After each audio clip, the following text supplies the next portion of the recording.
Alright, good evening. If you're new here, welcome. My trail name is Waldo and I hike with just the bare necessities. And one of those bare necessities is always a rain jacket.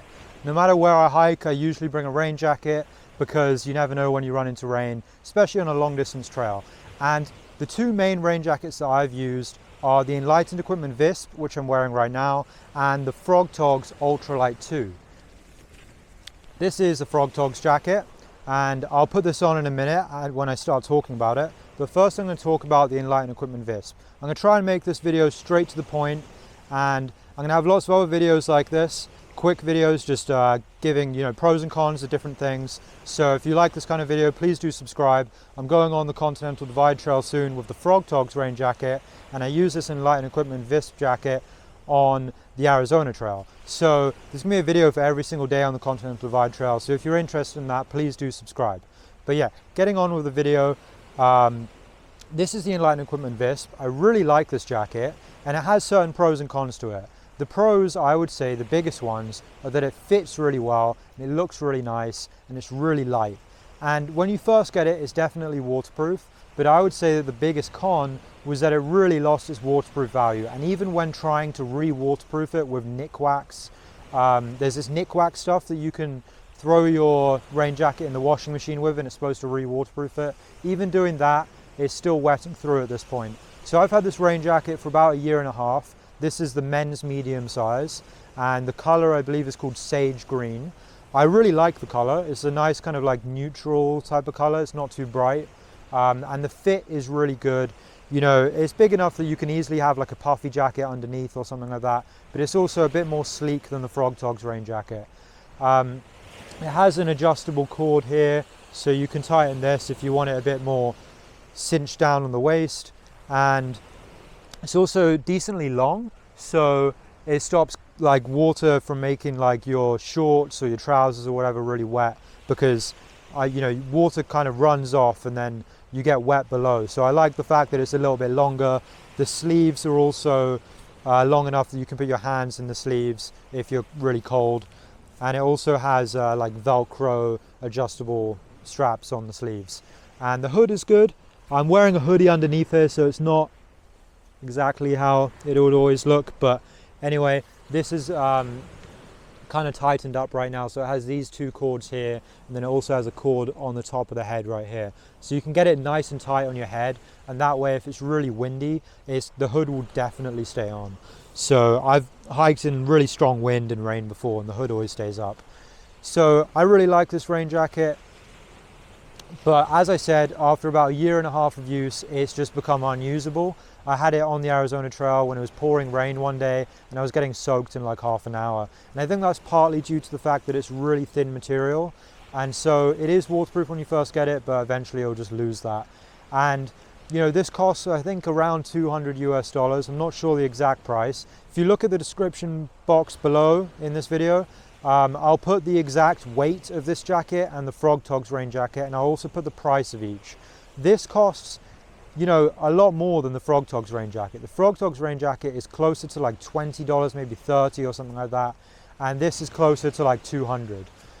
The weight is quite similar as well. I think this one's a little bit lighter than the Frogtogs, but again, just check the description box. I'll put the exact weight. But I would say that difference in weight is fairly negligible when you consider the other differences, which are probably more important. So when you're spending like $200 on a rain jacket, you definitely don't want it to rip. So I was often really cautious when like I was going through like kind of thorny or bushy areas. I really didn't want it to rip, and luckily it never did, but I do feel like I had to be a bit cautious with it because I was worried that it might rip because it's quite thin. But I did go through some brush and it never ripped, so maybe it doesn't rip too easily, but I definitely felt like I had to be cautious with it. And the same goes for the Frogtogs rain jacket. I'm going to put that on now and show you. So here's the Frogtogs rain jacket. This is actually a woman's large. So the Enlightened Equipment Visp I have in a men's medium. This is a woman's large. I just got a woman's large because the men's ones were sold out when I was trying to buy it. And I found that it is a bit too short here. I'd prefer if it was a bit longer, especially compared to the Enlightened Equipment one. The Enlightened Equipment one goes a bit further down, which I definitely prefer. It doesn't have adjustable cuffs, it just has like elastic cuffs. And the hood It just has these adjustable bits here, but you can get it nice and tight, and if it's windy it will stay on, so that's fine as well.